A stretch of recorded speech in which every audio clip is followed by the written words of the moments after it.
Hi everyone, Carin Rockind here, also known as Purpose Girl with a Purposeful Monday, all about that little thing we call love. Yes, love. It is summer, and summer is the season of fire, it's the season of love, it's warm, and we are all out there. I see more and more people in a loving mood these days. And some of you watching this, you may be madly, deeply in love with your partner, or hopefully you're madly, deeply in love with your friends, or simply madly, deeply in love with nature and with life. And some of you may be saying, hey, I am ready for love. I have, this wonderful life, and I have so much to share and so much to give, and I am ready for love.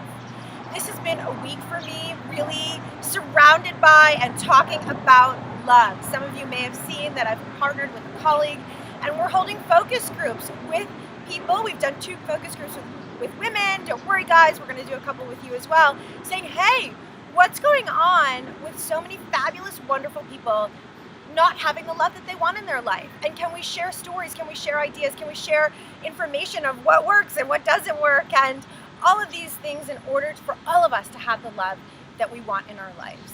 And after spending time with so many incredibly courageous, open-hearted, beautiful, intelligent women here talking about love, here is what I have been reminded of. That at our core, all we really want is to be loved. At our core, just as when we were babies, we want to be loved, we want to be accepted, we want to be seen and valued and appreciated for who we are. And frankly, we want to give that love as well. When we look at this from science, of course it makes sense. As babies, we know babies who are loved, they have better cognitive development, their brain develops at a faster, healthier pace, their immune system is better. Love is incredibly important to cognitive development through our childhood.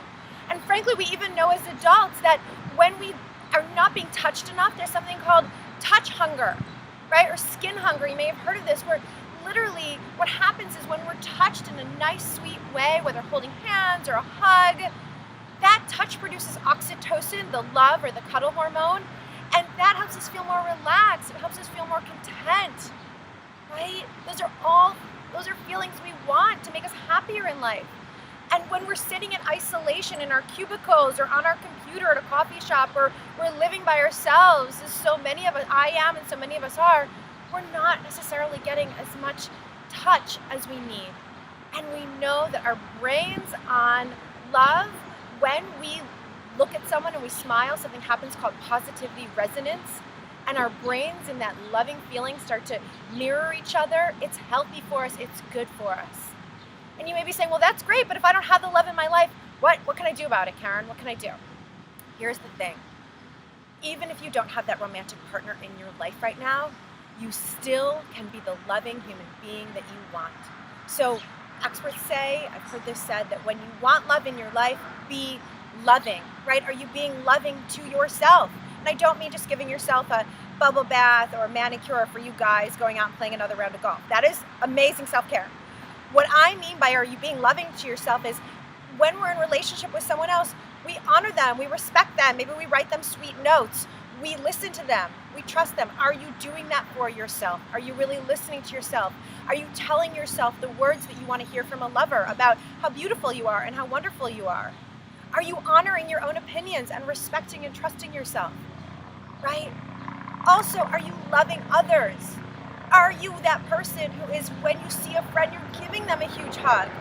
Are you being kind, right? So when we want kindness, we have to be kind to the world. When we want love, we have to be loving. That's how we attract it in. In fact, one of my dear friends, she is that friend. She's given keys to all of us to her apartment. She opens her apartment up, says, come stay whenever you want.